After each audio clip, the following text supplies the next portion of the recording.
man, where did that grenade come from that killed me? Did you see how that, like, I did that barrel roll and then hit 2 guys and it all blew up? And wow, that was awesome. He just got sniped and then cartwheeled over the side and then got run over by a warthog. We flipped 6 times in the air, landed it, and kept going. So it's sort of fun though that with save films, that single bullet that comes in that's actually gonna kill you that hits, then to actually watch blood start coming out and to see the guy get shot back, to watch that in slow motion and to see, look how cool that ragdoll is, look how cool this particle system is, look how cool that looks, it's just fantastic and it's really fun to see.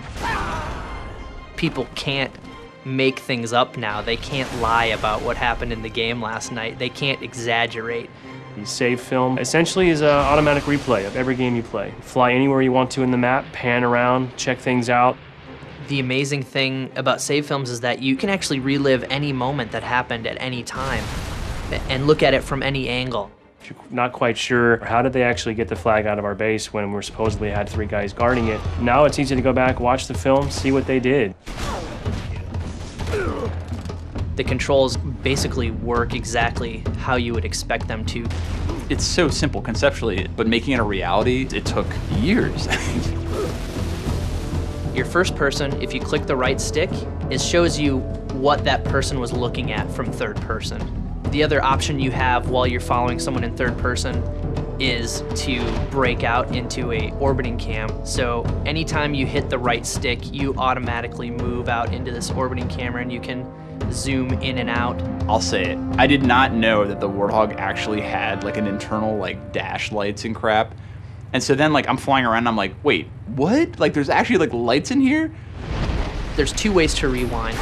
You can either press left on the D-pad, which is a shortcut, or you can bring up the control pad, highlight the back button on the control pad, press A, and you'll rewind that way.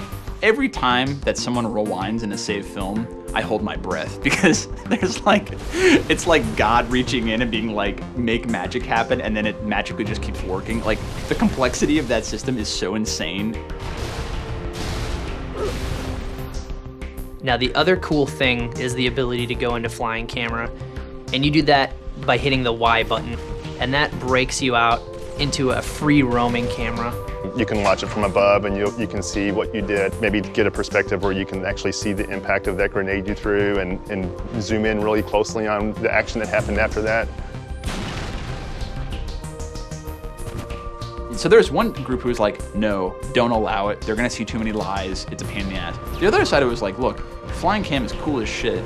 It actually is a big deal. When you're in flying camera, if you hold in the left trigger, you can actually fly around the map faster. And then the right trigger is your speed control. If you hold down the right trigger in just a little, you'll notice it's slow motion. And if you hold it in all the way, it actually becomes fast forward. I want people to be able to make those snippets, be able to make those moments and share them and be like, look at this awesome game, look at these crazy things I did, and that's so awesome. And I want that to be inside our engine, not to have to go to some external site.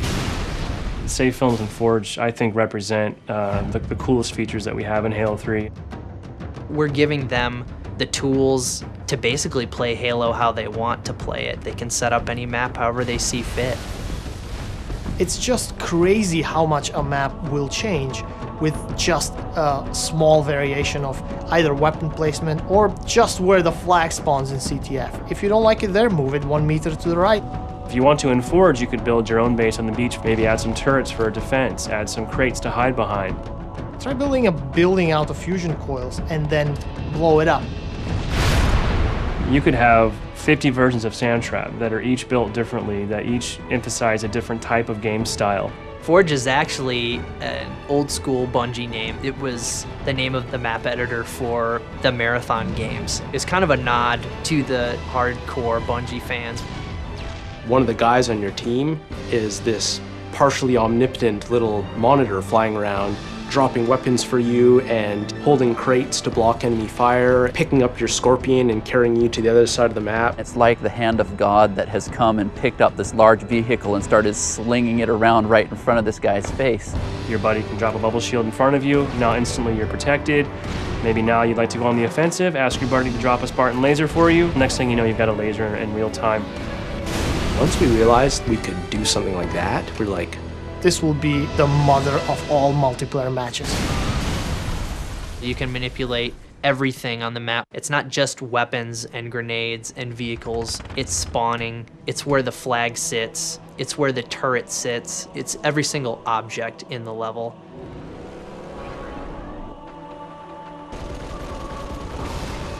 They're gonna love the Forge because they can spend hours dropping tanks on each other. Each item has a cost associated with it.